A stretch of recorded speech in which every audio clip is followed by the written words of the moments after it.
Hello बच्चों, let's read the first question.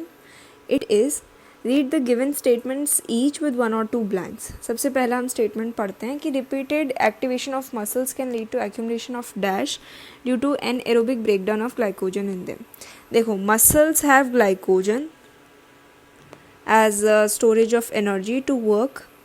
अब अगर इनका एन एरोबिक ब्रेकडाउन हो जाए तो इससे मिलता है हमें लैक्टिक एसिड.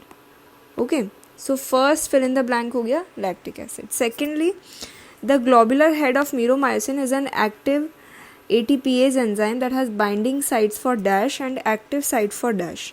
तो अगर बाइंडिंग साइट की हम बात करें, अगर मीरोमायोसिन का ग्लोबुलर हेड हम इमेजिन करें, suppose this is that and ये अगर ग्लोबुलर हेड हम इमेजिन करें तो इसमें जो बाइंडिंग साइट होती थी वो होती थी ATP के लिए और एक्टिव साइट होती थी एक्टिन के लिए.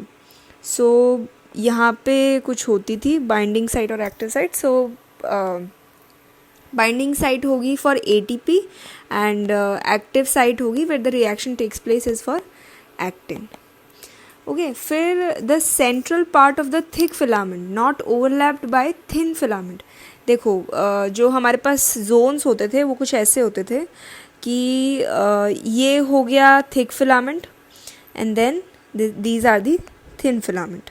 फिर एक थिक फिलामेंट होगा और फिर हमारे पास थिन फिलामेंट्स आएंगे.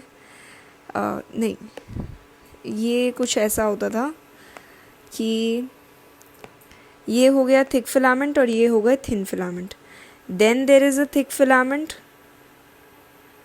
Again there is a thin filament. तो जो ये जोन है, अगर इसको और अच्छी तरीके से हाईलाइट किया जाए तो ये वाला जो जोन है इसको कहते हैं हम H जोन, और इसी H जोन की बात की गई है. This is H zone. Okay, so अगर हम चारों करेक्ट आंसर्स को मिला के बात करें तो option C would be correct. And I hope you got this, and all the very best for the future. Thank you.